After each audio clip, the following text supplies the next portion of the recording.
Nós queremos falar sobre controle, mas de uma forma diferente, uma forma participativa. Por isso nós vamos conhecer agora as diretrizes do CONAS para este ano de 2020. Eu converso com a presidência da instituição. Tudo bem, Leonardo? Tudo bem, Thaís? Tudo ótimo. Vamos começar falando sobre os objetivos, metas e projetos do CONAS para esse ano. A gente tem muita coisa boa para fazer, já estamos com um diagnóstico nacional das unidades de controle interno no âmbito municipal, que é uma ação que a gente está desenvolvendo em conjunto com o Banco Mundial. O Banco Mundial está sendo o apoiador dessa ação e a gente então, pela primeira vez no Brasil, vamos poder ter então esse diagnóstico de como que, principalmente, os pequenos e médios municípios têm estruturado o seu controle. E a partir daí nós vamos poder então envidar esforços conjuntos. A CNM, Confederação Nacional de Municípios, está sendo um parceiro. Nós estivemos lá em conversas iniciais para celebrar uma parceria. Então a gente pretende depois desenhar, fazer um modelo de controle interno que seja viável para os municípios, né? Esse é apenas um dos projetos. Temos também um projeto que já está em andamento, que é o projeto Banco do Conhecimento,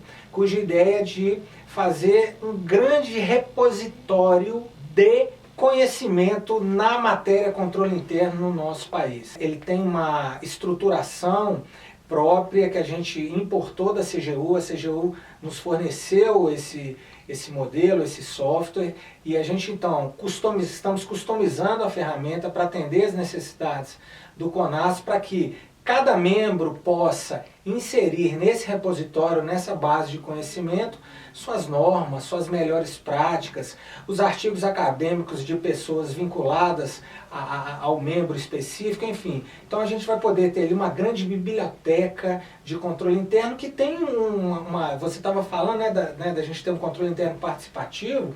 A gente vai possibilitar, por exemplo, que municípios do interior do Amazonas ou do Rio Grande do Sul ou do Mato Grosso possam, acessando essa base de conhecimento, eles possam ter então uma segurança maior para normatizar, para construir então um modelo de controle factível, né? Esses são dois grandes projetos que a gente está atuando e, paralelamente, estamos sempre trabalhando, né, um olhar sempre presente no combate à corrupção, no desenvolvimento de programas de integridade. Essa é uma área muito cara para o CONAS, na capacitação.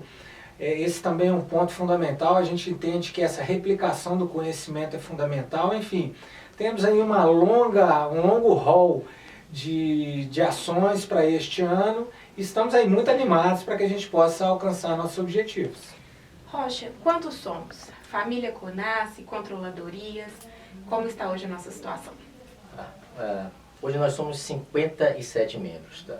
49 são os membros titulares, que são formados pelas controladorias dos estados, dos municípios, das capitais e pela CGU, que também participa do CONAS, e mais 8 membros associados, que são controladorias de outros municípios ou de outros entes da federação, de outros poderes.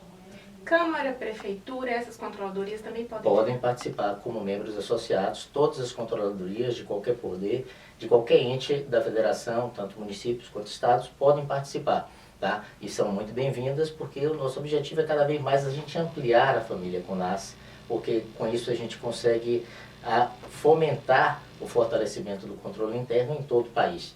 Nosso país é muito grande, é muito difícil, a gente tem mais de 5 mil municípios com estruturas, com portes completamente diversos. Então, esse processo da gente cada vez mais fomentar a participação, a gente vai criando progressivamente uma uniformização de entendimento do papel do controle interno no país, e com isso toda a sociedade ganha. A partir da gente consegue melhorar a administração pública em todo o país.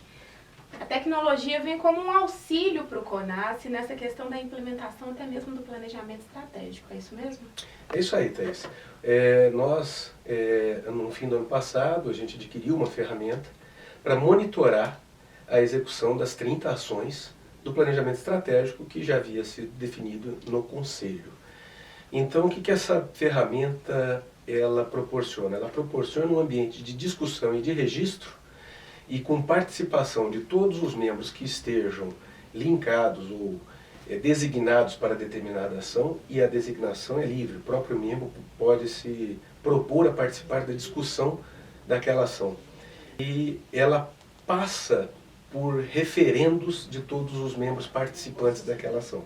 A gente está numa etapa que já foi definido todos os gerentes das ações e estamos colocando todos os termos de abertura de processo já na ferramenta para, a partir daí, discutir como implementar cada uma dessas ações. Qual outro projeto que você acha que vale a pena a gente ressaltar aqui? Olha, a gente tem bastante projetos que a gente está tocando e que está sendo implementado. Um deles é a avaliação da susceptibilidade à fraude e corrupção no âmbito nacional. Foi um projeto que se iniciou pela Rede Controle no estado de Mato Grosso do Sul, e o TCU encampou, convidou o CONAS está participando, a Tricom está participando, e a CGU também está participando, e a gente está na fase de definição. A gente mudou o questionário, colocou num outro ambiente também, usando a tecnologia na Rede Controle Nacional. Então esse projeto a gente espera chegar até o fim do ano com um diagnóstico, não empírico, mas um diagnóstico participado baseado em metodologia de como está o controle em cada uma dos entes federados, legislativo, executivo e judiciário, em todas as unidades da federação. Uma preocupação do CONAS é conseguir atingir todos os municípios, se não todos, o máximo de número possível, do Brasil, mesmo aqueles municípios que não têm a compreensão ou a estrutura necessária para o controle interno. Sim. Qual é a solução para que seja possível essa agregação dos municípios que não têm espaço, funcionários ou todas as macrofunções do controle? Na verdade, Thaís, se a gente pensar sobre a perspectiva normativa, a exigência de um órgão de controle interno, ela vem desde a Constituição de 1988. Já tem previsão constitucional para que os municípios instituam uma unidade de controle, mas a gente sabe que o Brasil tem realidades muito distintas, há uma dificuldade muito grande, principalmente em tempos de restrição orçamentária. A gente sabe que criar hoje qualquer estrutura no âmbito da administração é muito complexa, né? A gente está falando em crise fiscal, o Estado de Minas Gerais mesmo é um exemplo, e outros entes federativos. Então a gente tem que ter um pouco de criatividade. Para isso, eu acho fundamental o papel do CONAS como aí um mediador, um facilitador. Como o CONAS tem uma abrangência nacional e uma grande capilaridade, é possível então que ele possa usar sua força de trabalho que a gente tem. Nós temos membros em todos os estados da federação, que podem então, e as capitais quase todas, então a gente pode replicar esse conhecimento via CONAS. Esse é um ponto. Então o CONAS pode ter esse papel de ser aí o grande hub de divulgação de boas práticas, da estruturação do controle, né? Enfim, coisas dessa natureza. E também um outro ponto muito importante é a questão da tecnologia. Hoje a gente tem condições de sistemas, de redes sociais, da comunicação. Eu acho que esse é um ponto fundamental. Nós precisamos comunicar melhor. Então, a nossa comunicação tem que crescer para que a gente possa atingir o maior número possível de municípios, enfim, fazer campanhas educativas, divulgar essas campanhas. Então a gente tem que se valer basicamente da nossa expertise, e o CONAS tem essa capilaridade, de parceiros como a CNM, que também tem um alcance muito grande em todo o território nacional, e principalmente trabalhar bem a comunicação para que a nossa mensagem chegue em todos os municípios da nossa federação. Qual é a força do CONAS nesse sentido da mudança, da conscientização da gestão pública? O CONAS, na realidade, ele funciona como um grande ambiente de troca de experiências e alavancador de projetos estruturantes para todos os órgãos. Tá?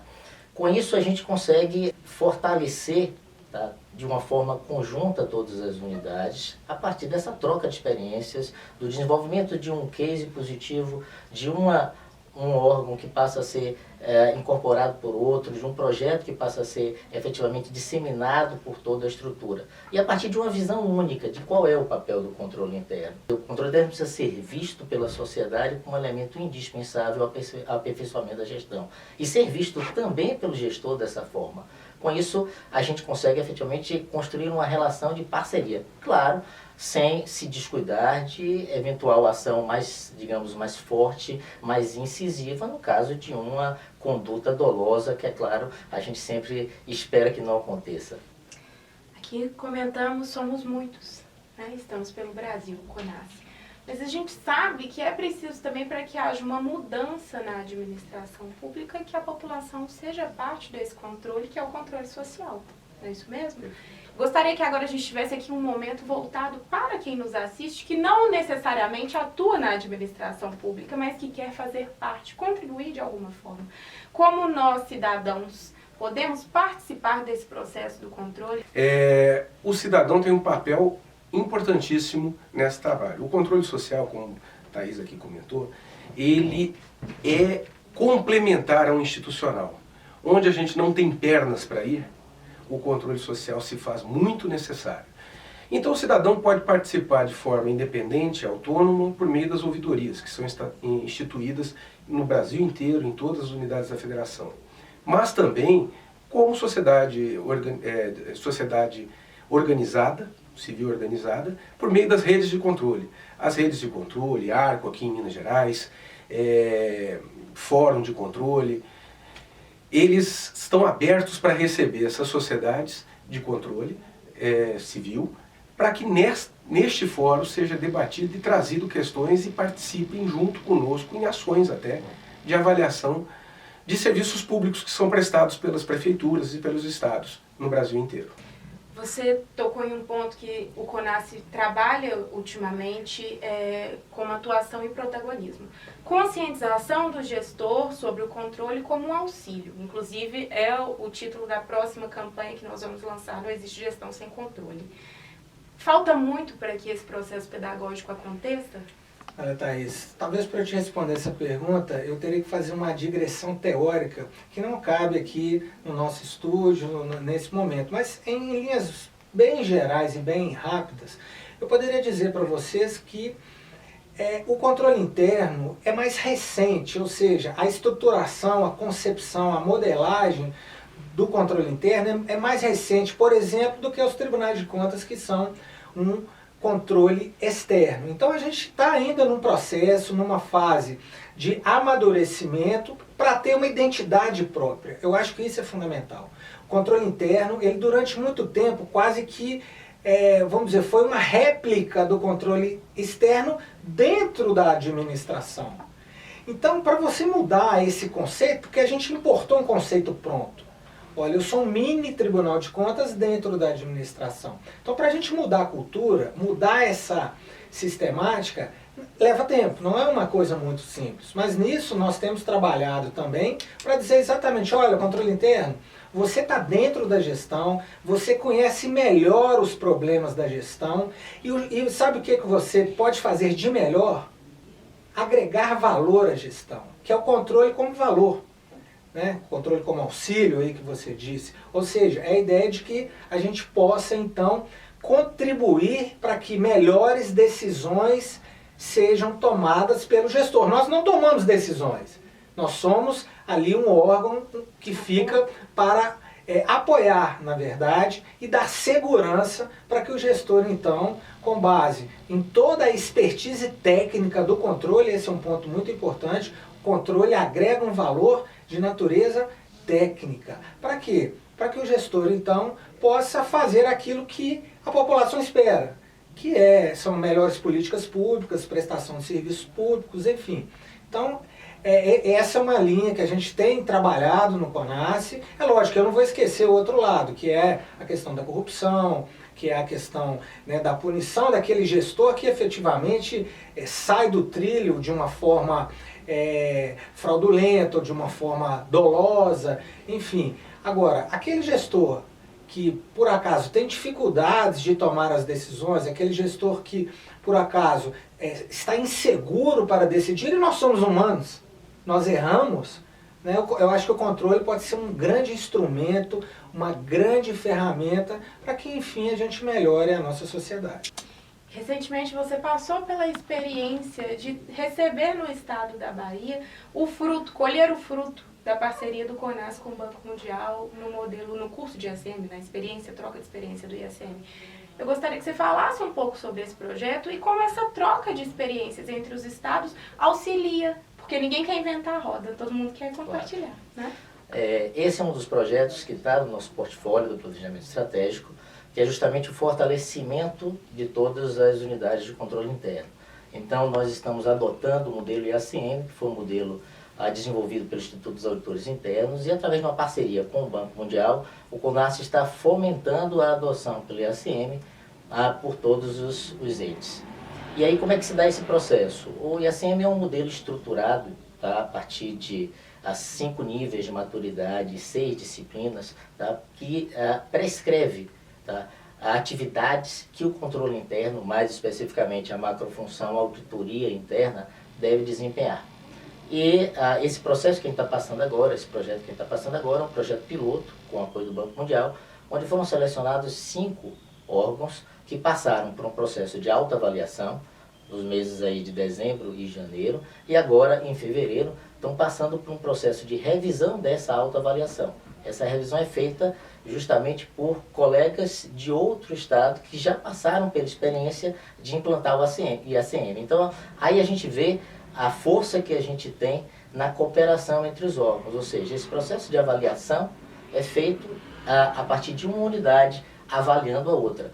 E é um processo em que todos ganham, porque inclusive aqueles que são os avaliadores também ganham ao conhecer, ao discutir mais profundamente a forma de atuação daquela órgão que está sendo auditado, que está sendo avaliado, e também nesse processo e também ele ganha conhecimento, tá? Então foram 5 unidades, a AGE Bahia participou, está participando desse processo, e nós tivemos o prazer de receber 2 colegas de Santa Catarina nas últimas semanas que fizeram lá o processo de revisão da nossa avaliação. Para a gente finalizar, um bate-bola. Pode ser? Claro. Política. Essencial para a gente definir ações a serem cumpridas pelos técnicos. Gestão pública. O meio para que a gente entregue à sociedade os serviços necessários. Ética. Respeito, responsabilidade e eficiência. Cidadania. Também essencial para que o Brasil avance. Democracia. Imprescindível. Transparência. O caminho para uma gestão pública ética e eficiente. O controle.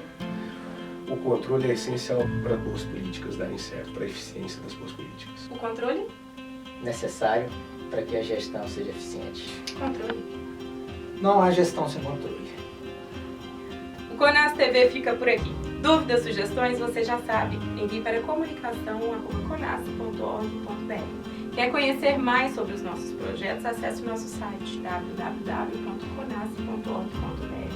E nós vamos continuar aqui, trabalhando para o fortalecimento do controle interno no Brasil.